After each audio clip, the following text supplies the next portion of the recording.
युद्ध और अंतर्राष्ट्रीय आलोचनाओं के बावजूद इजराइल के हथियारों की मांग और बढ़ गई। इजराइल ने न केवल यूरोप और एशिया में अपनी पकड़ मजबूत की है, बल्कि अरब देशों को भी बड़े सौदे किए हैं। इजराइल ने अपने इतिहास की सबसे बड़ी डिफेंस डील की है। 2024 में इजराइल ने रिकॉर्ड 14.8 अरब डॉलर के हथियार बेचे। खुद गाजा से लेकर सीरिया, लेबनान, यमन और ईरान तक जंग लड़ रहा है। इजराइल के रक्षा मंत्रालय के अनुसार 2024 में डिफेंस एक्सपोर्ट्स में 13% की साल दर साल बढ़ोतरी दर्ज की गई। 2023 में यह आंकड़ा 13 अरब डॉलर था। 2024 में 14.8 अरब डॉलर तक पहुंच गया। जेम्सटन फाउंडेशन का कहना है कि रूस के निर्यात 2021 से 2024 के बीच 92% तक गिरे हैं। 2024 में इजराइल की 54% हथियार बिक्री यूरोप में हुई। 2023 में 35% थी।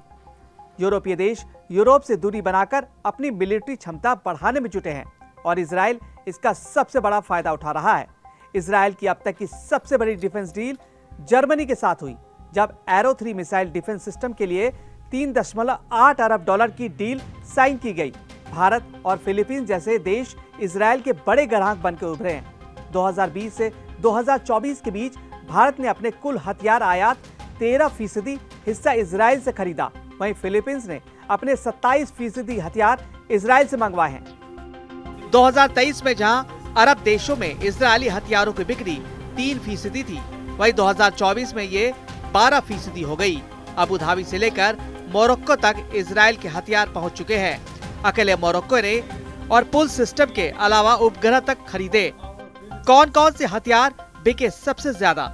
इजराइल की कुल निर्यात का 48% हिस्सा मिसाइल, एयर डिफेंस सिस्टम और रॉकेट का रहा।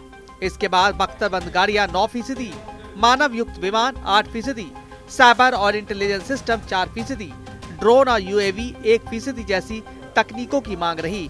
हालांकि 2020 से 2024 के बीच इजराइल की ग्लोबल डिफेंस मार्केट में हिस्सेदारी सिर्फ 3.1% रही, लेकिन उसकी ग्रोथ रेट बाकी देशों से काफी ज्यादा रही।